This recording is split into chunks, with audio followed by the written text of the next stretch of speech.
नमस्कार प्रेक्षकांनो, या मालिकेच्या आजच्या भागामध्ये आपण आता पाहणार आहोत की घरामध्ये आता तिलोत्तमा आलेली असते आणि तितक्यात आत्या पाठीमागून काठी घेऊन पळतच येतात आणि मोठमोठ्याने चोर चोर असं म्हणून ओरडायला लागतात.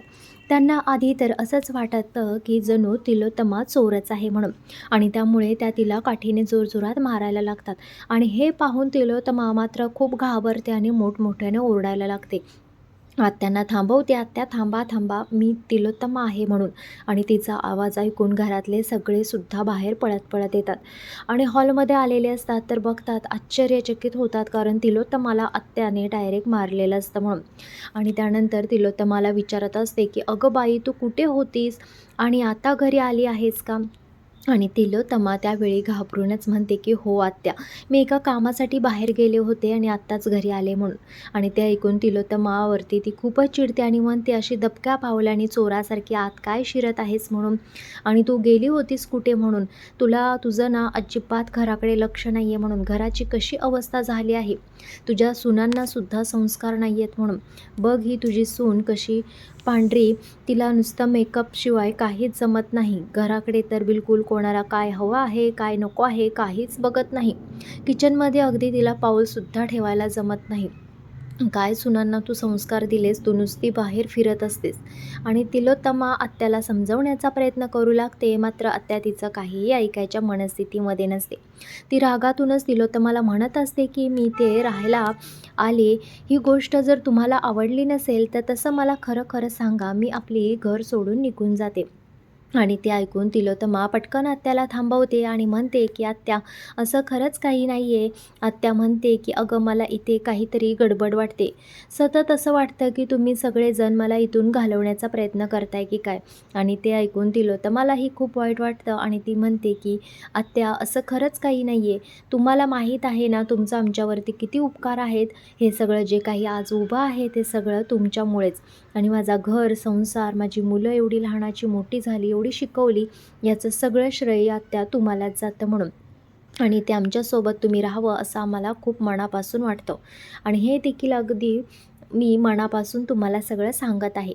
मग त्या आत्याची ती माफी मागते आणि आत्याला म्हणते की "ठीक आहे, मग थांबते मी इथे." आणि हे ऐकून मग सगळ्यांनाच खूप आनंद होतो. पण मग त्यानंतर तिलोत्तमा घरात उशिरा आली म्हणून आत्या तिला शिक्षा करायचं ठरवते. आणि त्या तिलोत्तमाला सांगते की "तू माझ्यापुढे पाठमोरं करून उभं राहायचं. यापुढे जेव्हा जेव्हा तू माझ्यासमोर येशील ना, तेव्हा तेव्हा मला अजिबात तुझं तोंड दाखवायचं नाही. माझ्याकडे पाठ करून उभं राहायचं आणि मगच बोलायचं." आणि आत्याने दिलेली ही शिक्षा ऐकून तिलोत्तमाला तर धक्काच बसतो. तिला आठवतं की जेव्हा सावली लग्न करून या घरामध्ये आली होती, तेव्हा तिने सावलीलासुद्धा अशी शिक्षा केली होती. त्यामुळे ती थोडंसं घाबरते, तिला वाईट देखील वाटतं आणि मग त्यानंतर आत्या तेथून निघून जाते. तर सारंग तिलोत्तमाकडे जातो आणि तिला म्हणत असतो की "आई, चल आपण रूममध्ये जाऊयात." पण तिलोत्तमा घाबरून म्हणते की "हळू बोल, आत्या इथेच आहेत म्हणून." तर सारंग म्हणतो की "अगं, आजी गेली कधीच" म्हणून. आणि त्यामुळे तिलोत्तमाच्या जीवामध्ये जीव येतो. मग ती सारंगसोबत पटकन तिच्या रूममध्ये जाण्यासाठी निघते. तितक्यात तिला सावली दिसते. सावली समोर येते, पण त्यावेळी तिलोत्तमा मात्र सावलीकडे बघून काहीच बोलत नाही. ती फक्त सावलीकडे एकटक पाहत राहते आणि मग तिथून निघून जाते. त्यानंतर आपण पाहतो की सारंग, सोहम, बबलू, तारा आणि सावलीला आता यापुढे कुठे लपवायचं याचा विचार करत असतात. सोहम तर खूपच वैतागलेला असतो आणि म्हणत असतो की "सारंगदादा, अरे, ती तारा बिलकुलसुद्धा ऐकायला तयार नाही, सतत चिडचिड करत आहे. आणि आता या दोघींना आपण आउट हाऊसमध्ये तर नाही ठेवू शकत. तारा तिथे राहायला अजिबात तयार नाही आहे आणि आपण हे सगळं लपवतोय कशासाठी?" आणि आजीला आता सतत संशय यायला लागला आहे आणि खरं तर ना हे सगळं सहनच होत नाही आहे. आपण आपल्या घरामध्ये आपल्या बायकांना लपवतोय कशासाठी? आणि त्यामुळे सारंग म्हणतो की "अरे हे बघ सोहम, आपलं हे सगळं आईबाबांच्या सांगण्यावरून करतोय ना, आणि मला सांग, त्यांनी आजपर्यंत आपल्याला कधी खोटं बोलायला शिकवलं आहे का? नाही ना. पण आता जर त्याच काही गोष्टी लपवत असतील तर काहीतरी त्यातून सत्य बाहेर येणार असेल किंवा काही भलं होणार असेल म्हणूनच हे सगळं चाललं आहे." आणि असतील तर तू सुद्धा जरा विचार कर आणि या गोष्टी आम्हाला साथ दे म्हणून. आणि पाठीमागे किती मोठं कारण असेल, बाबा हे लपवत आहेत म्हटल्यानंतर हे तू ओळखून जा. त्यामुळे थोडे दिवस का होईना आपल्याला हे सगळं सहन करावंच लागेल. आणि त्यावरती मग सोहमही नाईलाजाने हो म्हणतो. मग सारंग त्याला सांगतो की तू एक काम कर, सावलीला घेऊन अमृता वहिनीच्या खोलीत जा. सावली तिथेच राहील. तारा आणि ऐश्वर्या दोघी एका खोलीत राहतील आणि जो आणि त्यानंतर नील आहे तो तुझ्यासोबत तुझ्या रूममध्ये राहील आणि त्यामुळे आजपासून आपण असे झोपूया म्हणून ऐश्वर्यासोबत राहील. निदान मग सोहमही हो म्हणतो आणि मग त्यानंतर आजी मोठ्याने सारंगला हाक मारते आणि सारंग धावतच तिच्या खोलीकडे जातो.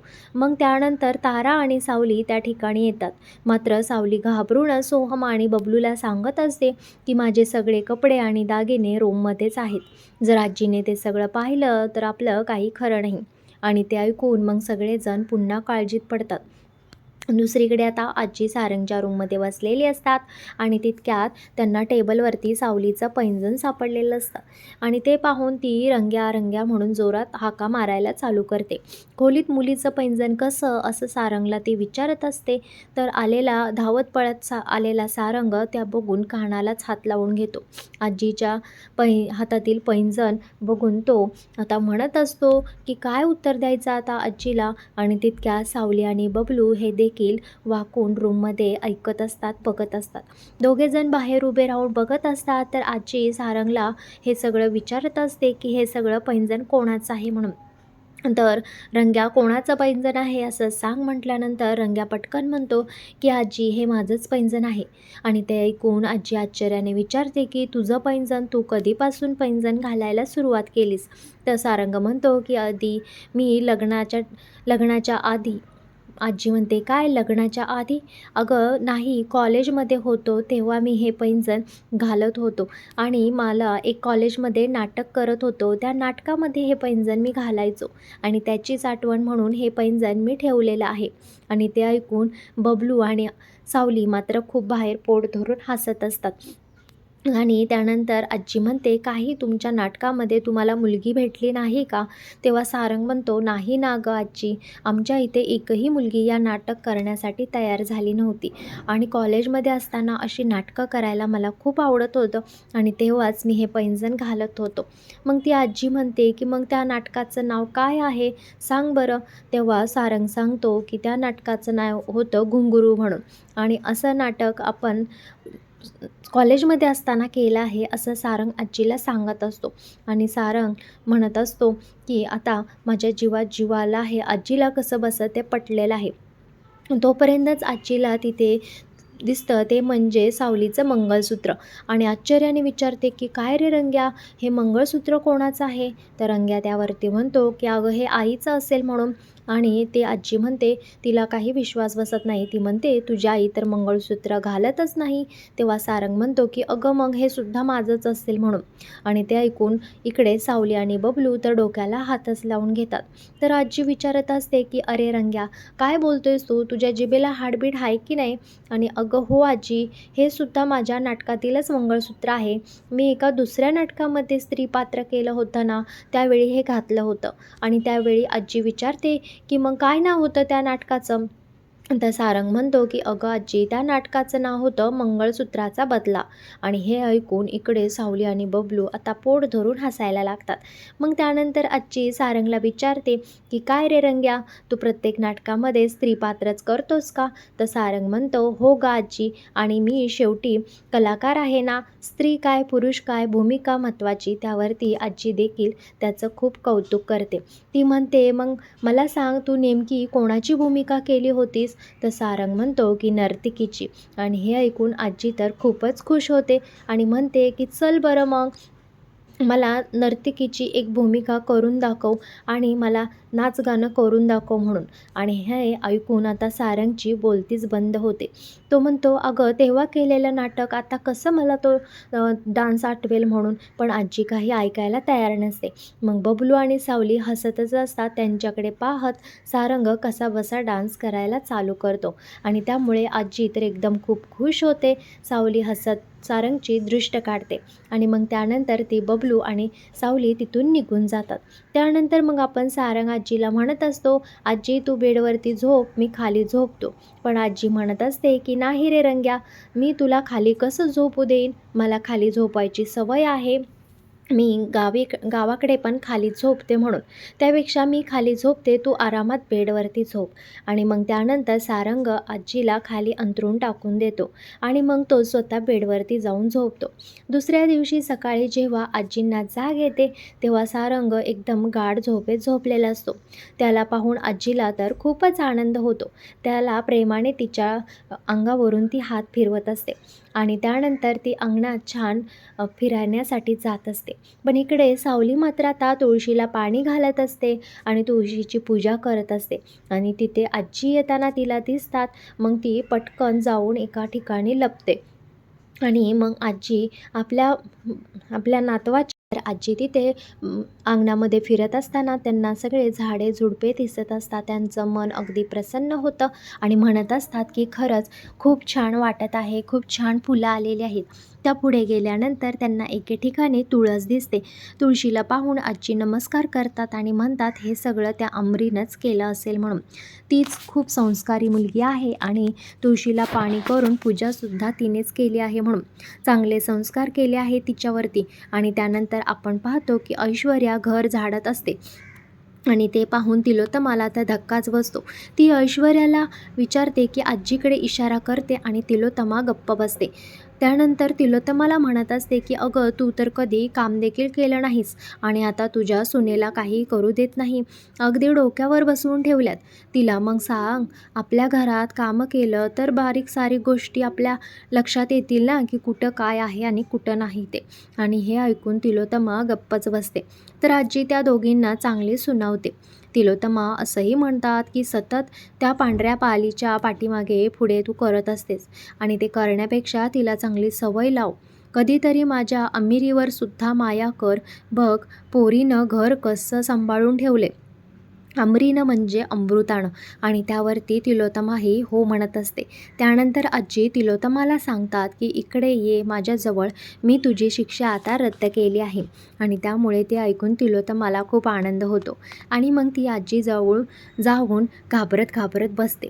त्यानंतर आजी म्हणते की अगं घाबरतेस कशाला, मी काय तुला खाते का म्हणून, ये मला तुझ्याशी जरा बोलायचं आहे. आणि त्यानंतर मग आजी तिलोत्तमाला बाजूला बसवतात. चंद्रकांत म्हणू लागतात की जेव्हा तुम्ही आपल्या गाव सोडून गेला होता तेव्हा मला सांगितलं होतं की आम्ही कधीच आपल्या गावाला घराला विसरणार नाही, लोकांना विसरणार नाही, कायम इथे येऊ आणि सगळ्यांची मदत करू. पण जेव्हापासून तुम्ही इथं शहरात आलात ना तेव्हापासून आम्हाला तर अगदी विसरूनच गेलाय. अरे कधीतरी देवाधर्माला सण उत्सवाला तरी गावाकडे येत जा रे. त्यावेळी तिलोत्तमा आणि चंद्रकांत आत्यांची माफी मागतात आणि तू बघतेस ना ग आत्या, किती मोठा व्याप वाढला आहे आणि त्यातून आम्हाला वेळ मिळतच नाही. कसा कसा वेळ आम्हाला घरासाठी सुद्धा काढावा लागतो. पण तू काळजी करू नकोस, तू बरं झालं सांगितलं, आठवण करून दिली. आम्ही आता इथून का होईना गावी येत जाऊ. आणि त्यानंतर आजी म्हणते मला माहीत आहे आत्ता असं बोलशील आणि नंतर विसरशील. आणि त्यावेळी आत्या म्हणते पण मी काळजी करू नको, मी आता तुम्हाला गावी आणण्यासाठी एक कारण शोधून काढलेलं आहे आणि चांगला मार्ग शोधलेला आहे. हे ऐकून चंद्रकांत आश्चर्यचकित होतात आणि म्हणतात काय मार्ग काढला आहेस आत्या. आणि ती सगळ्यांना सांगायला लागते की अगं अरे तुला आठवतंय ना आपल्या गावामध्ये ते खोत आहेत ना, त्यांची मुलगी इथे पुण्यामध्ये असते, चांगली शिकलेली आहे, प्रोफेसर झालेली आहे आणि ती माझा असा विचार आहे की तिचं आणि रंग्याचं लग्न लावून देऊया म्हणून. आणि हे ऐकून आता घरातल्यांना तर मोठा धक्काच बसतो. सगळेच जण घाबरून एकमेकाकडे बघू लागतात. तर आत्या म्हणत असते की काय झालं, कशाला इतका विचार करताय, आपण एक काम करूया, आपण त्या खोतांना आणि त्या मुलीला इथे बोलवूया, म्हणजे बघण्याचा कार्यक्रमसुद्धा होऊन जाईल. तिचं आणि आपल्या रंग्याचं लग्न झालं तर मग सगळं कसं छान होईल. पण हे ऐकून तिलोत्तमा आणि चंद्रकांत सगळ्यांच्या चेहऱ्यावरती आता 12 वाजलेले असतात. आत्या त्यांना काय काय असं तुम्ही तुमच्या चेहऱ्यावरती प्रश्नचिन्ह उद्भवले असं त्यांना विचारत असते. तुम्हाला माझ्यावरती विश्वास नाही का? ती मुलगी माझ्या चांगल्या बघण्यातली आहे. मी तिला चांगलं ओळखते, तिच्या घरातल्यांनासुद्धा चांगलं ओळखते. एक नंबर मुलगी आहे, स्वभावालासुद्धा खूप छान आहे. अगदी घर कसं सांभाळून ठेवणारी मुलगी आहे. ऐश्वर्या मात्र इकडे खूपच खुश होत असते आणि तिला वाटत असतं की आता खूप छान मजा येईल म्हणून. आणि त्यानंतर आता बघूया पुढच्या एपिसोडमध्ये काय घडणार आहे ते.